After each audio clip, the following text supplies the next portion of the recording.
What is a daily driver? To me, it's the car that you have in the driveway for when you go to make a coffee in the morning and then you realise that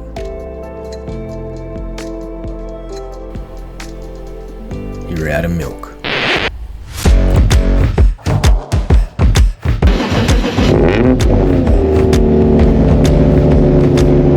Hey guys, how we going? Today's a bit of a random one, so it's going to be a bit of a IRL video, something I haven't really done before, so it's going to be off the rip, boys. It's going to be off the rip. Anyway, today's video is pretty much just going to be a build review or an overview of what I'm going to be doing to my 2005 Subaru Liberty. The motor in it is what I happened to come across was a 3-litre flat 6-cylinder, which, to be honest, I've known for a bit, but I've never actually heard one with exhaust on it, so that was pretty interesting to say the least. So anyway, picked up this thing as a daily driver, and after honestly, a couple weeks of driving it, I decided that, man, this thing just drives way too good. It really, really does. Hey, coming from a background where I've driven like V8 cars, LSs with like a pretty heavy cam on it, this thing's just really taken me by surprise, and I've come to really enjoy it. So, deciding to do a build, pretty exciting. So let's go over a bit of an overview. What I'm doing to the motor at this stage is going to be a side-mounted centrifugal supercharger. It's going to be probably putting about 8 psi down into the motor.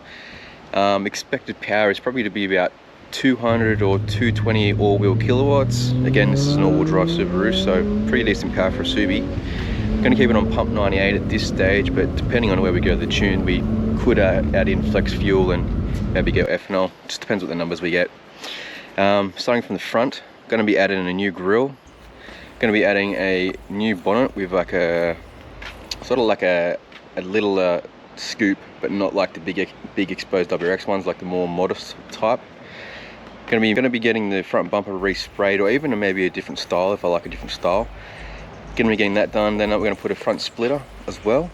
The sides, going to be putting a side skirt extension, which is basically a splitter with a fin down the side. Should be pretty rad. Going to be changing the rims eventually, I believe. I'm not too sure on what I want yet. I actually scored these for like 500 bucks, man. Like, I was like, wow, why not? And the stock rims that were on this thing were just like an older style, I think GC8 model Subaru, their WRX rims, which the offset was just terrible. It really looked like some bodybuilder who skipped leg day. And for me, most cars I have, well, pretty much all cars I have, I like to get a rim that really sits right to the side of the body, you know, just complete the look, you know, not a sucked in type of thing. When you have like something too sour like a lemon, you get that suck face shit. Yeah, not good, man. Okay, then we're going to be probably going to get a set of coilovers as well.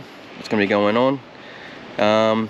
Possibly brake upgrade, not too sure, maybe Brembo's or an STI package, not too sure, but at the very least I'm going to be getting slotted rotors, different pads, that sort of stuff, you know, basic stuff.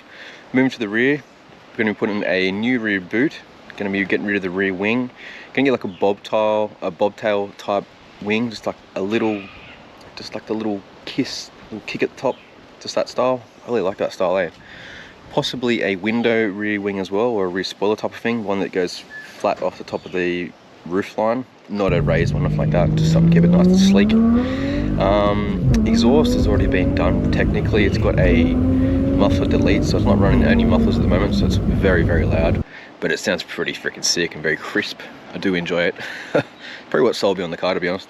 And apart from that, that's probably going to be it for the first lot. Probably the most of it's going to be that, to be honest. The idea behind this build is going to be a, let's just say a car that's an everyday driver, but it also has a bit of balls to get down and boogie when you want to overtake a semi-trailer or something like that, you know. So that's the idea of this build. I'm going to finish off this video with just a nice cruise up one of the local mountains we have here. So probably get some GoPro footage on the top of the roof, maybe inside as well, and just give it a good rip so you guys can hear this motor, because it's honestly a very, very unique motor. I've never heard one like it. It's, it sounds a bit like a flat cylinder Porsche, so pretty sick. Anyway, let's jump in and yeah, it's a boogie.